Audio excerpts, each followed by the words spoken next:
சுகமா நான் தீண்டாத இடம் சுகமா நீ எனக்காக நெய்கின்ற வெட்கங்கள் சுகமா சுகமா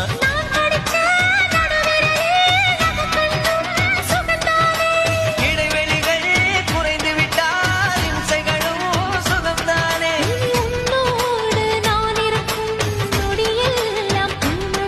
நீ இல்லாமல் நான் நடக்கும் வழியெங்கும் உள்ளிருக்கும் அடவெண்ணிலா